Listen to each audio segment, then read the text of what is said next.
வணக்கம் நண்பர்களே, கிச்சன் கிளப்ஸில் வீட்டிலையே இருக்கிற பொருளை வச்சு கேஎஃப்சி சிக்கன் பண்ண போகிறோம். நல்லா கொதிக்கிற தண்ணியில் 4 பழுத்த பச்சை மிளகாய் சேர்த்திடலாம். 10 நிமிஷத்துக்கு அது ஊறட்டும். சின்ன சைஸ் பெரிய வெங்காயம் பாதியாக கட் பண்ணி சேர்த்திட்டு ஊறின பழுத்த பச்சை மிளகாய், அது கூட 1 டீஸ்பூன் அளவுக்கு சர்க்கரை, அரை எலுமிச்சம்பழ சாறு பிழிஞ்சு விட்டு இதை நம்ம மிக்சியில் நல்லா நைஸாக பேஸ்ட் அரைச்சி எடுத்துக்கலாம். சிக்கனை 1.5 கிலோ இதை நல்லா கழுவிட்டு இந்த மாதிரி கீறி விட்டுக்கோங்க. இப்போ இது கூட நம்ம தேவையான அளவு உப்பு சேர்த்திடலாம். இது கூடவே வெறும் பூண்டு மட்டுமே அரைச்ச பேஸ்ட்டு 1 ஸ்பூன் அளவுக்கு சேர்த்திடலாம். இப்போ நம்ம அரைச்சி இருக்கிற விழுது கிட்டத்தட்ட 3 டேபிள் ஸ்பூன் அளவுக்கு சேர்த்திடலாம்.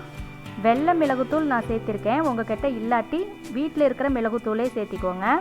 கூட 3 முட்டை சேர்த்து விட்டு நல்லா பிசறி விட்டு இதை 3 மணி நேரத்துக்கு பக்கத்தில் ஊற வைக்கலாம். முன்னாடி நாளே நல்லா பெரட்டி விட்டு ஃப்ரிட்ஜில் ஸ்டோர் பண்ணி வச்சுட்டு மறுநாள் எடுத்து செஞ்சால் கூட ரொம்ப ருசியாக இருக்கும்.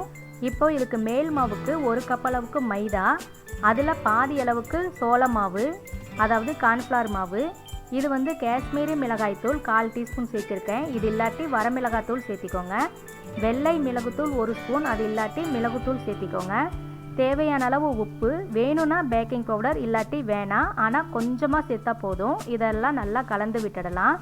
பொரிக்கிறதுக்கு கடலை எண்ணெய் எடுத்துக்கோங்க, அது நல்லா காயணும். ஊற வச்ச சிக்கனை மைதா மாவில் பெரட்டி எடுத்துடலாம். ரொம்ப அழுத்தியெல்லாம் பெரட்ட வேணாம், மேலாப்பில் அப்படியே பெரட்டி விட்டுட்டு எண்ணெயில் சேர்க்குறப்போ மீதி இருக்கிற மாவை உதிர்த்து விட்டுட்டு சேர்க்கலாம்.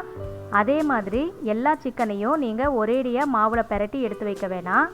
எப்போ நாம் எண்ணெயில் சிக்கனை பொரிக்கிறோமோ அந்த சமயத்தில் மட்டும் நல்லா பெரட்டி விட்டு சேர்த்துனா போதும். எத்தனை சிக்கன் பொரிக்கிறோமோ அத்தனை சிக்கனை மட்டும் பெரட்டி வைங்க.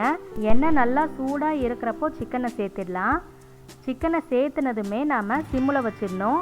ஒரு 5 நிமிஷம் சிம்மில் நல்லா வேகட்டும். அதுக்கப்புறம் மீடியம் ஃப்ளேமில் மாற்றிடலாம்.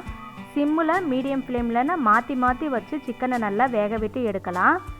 கடலை எண்ணெயில் பொரிச்சு எடுத்தால் நல்லாயிருக்கும். அப்படி இல்லாட்டி வீட்டில் இருக்கிற எண்ணெயில் பொரிச்சு எடுத்துக்கலாம்.